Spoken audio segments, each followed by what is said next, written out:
But in an interview with CNN, Kerry insists the U.S. is not at war with ISIS. I think that's the wrong.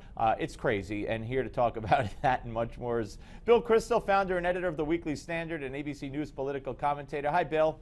Hey, Steve. How are you? All right. I'm fine. A little confused, though, because I thought what the president described the day before, I guess now on Wednesday night, was that we would be going to war, that we were probably already at war with ISIS or ISIL or whatever he wants to call them. But now we find out through John Kerry and the rest of the State Department that we're not at war. Right. I guess the president never used the word war. People went back and looked at it after Kerry's comments. They seem to be very concerned not to use that word, and I think it is revealing, unfortunately revealing, because if you're at war, you don't say ahead of time, we're not going to use this weapon or that, we're not going to send in ground troops, we're waiting for our, Arab or European allies to take the lead in many respects. That would look ludicrous to say we're at war with this organization, but we're pulling our punches. And it's only kind of ludicrous to give a speech saying we're at war, there's going to be a bigger air campaign. But it's not there yet, so let's just give ISIL plenty of notice that they should, hide whatever assets they can, put them among civilians, that the leaders should go to ground, et cetera. I mean, it's not the way you fight a war. And unfortunately, President Obama doesn't think it's a war. He thinks it's a big counterterrorism operation like what we do in Somalia and Yemen. And that is not going to work, I'm afraid. No, and Bill, to interrupt, I'm sorry, but it hasn't worked in Somalia and Yemen. Exactly. And this is a tougher enemy and a more central part of the world. So it really has me depressed. We were joking before we went on the air about how we felt about things. But, I mean, it's, this is the President of the United States. This is committing the credibility of the United States. And then you have the Secretary of State saying, well, it's not really a war, a lot of moving parts, and he's running around the world trying to get allies. It's not clear what he wants these allies to do. I mean, if this is a threat to the U.S., we need to crush them. And the president is not laying out a strategy to crush them. Yesterday, showing a historically large lead, about 30% or so, in who the nation trusts and favors to handle the terrorism threat and the threat from hostile. The country has certainly awakened. But Obama seems to be pretty resistant to waking up. He grudgingly does the minimum he can get away with to not be totally laughed at as president. But grudgingly doing the minimum is not a good way to run a foreign policy. Yeah, I don't quibble with that whatsoever. All right, let me ask you about this whole Ray Rice situation. The pile-on is unbelievable. The National Organization of Women calling for the Roger Goodell to disappear.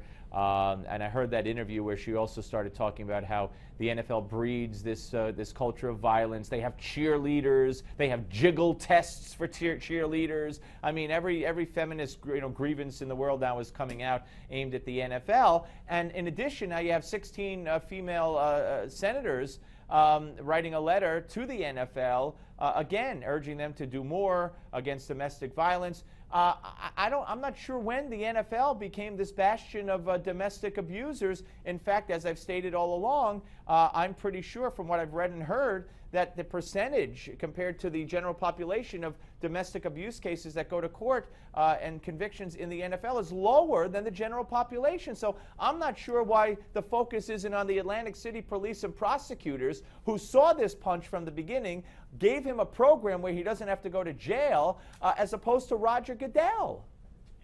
Right. I mean, look, when there are crimes should be prosecuted, and citizens, we're all entitled to criticize people who don't seem to be doing the right thing. But I think on the whole, one should let them at least go ahead and let the rule of law take place. And then let organizations deal with people within organizations as they see fit. Again, we're entitled to criticism, but as you say, this kind of mob mentality that we've seen with the Atlantic Hawks owner for a private email, I guess he sent, or something, which didn't show, frankly, any great, in my view, was not a terrible thing for him to have said. No, Kareem Abdul-Jabbar even said he's a businessman, not a racist. Right, exactly. Maybe he put it slightly insensitively, but again, it was not an email he meant for the public.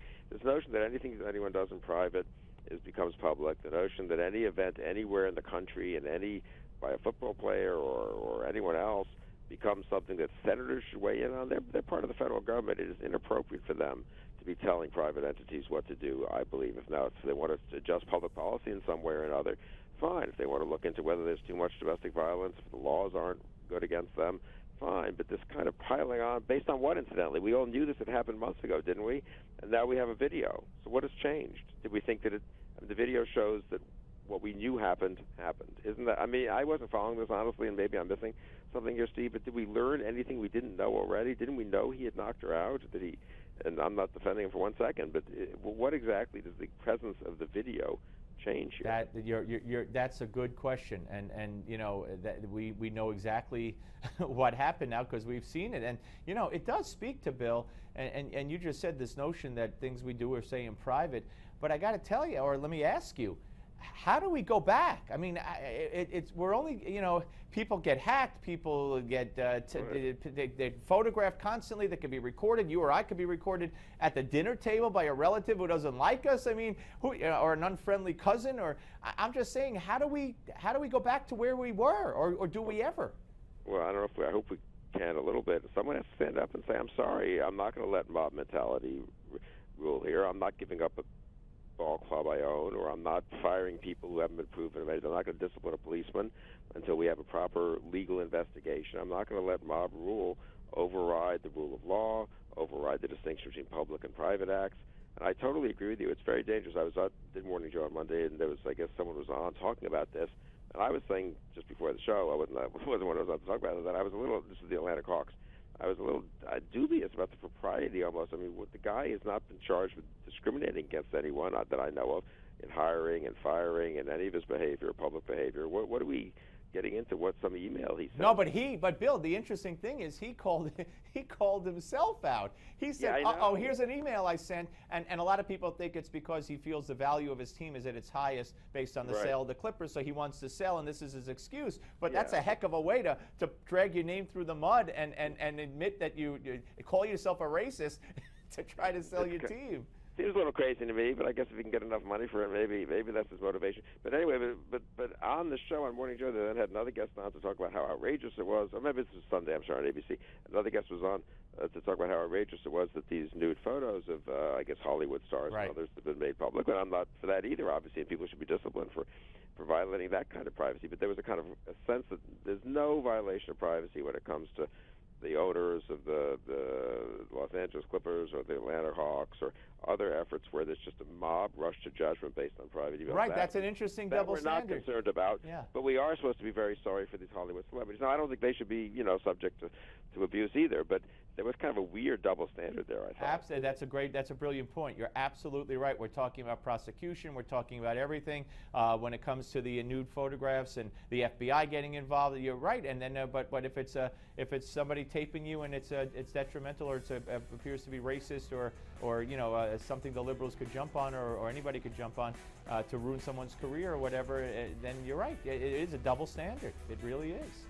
Yeah, and just generally mobs are not good. Mentality. No, that is always dangerous. It's not good for civil liberties. It's not good for the rule of law. Bill, always great to talk to you, sir. We'll watch you Sunday on ABC. Thank you very much. Thanks, Steve. Be well. Take care. Bill Kristol, ladies and gentlemen. We're coming back next with Noel Nickpour. Don't miss it.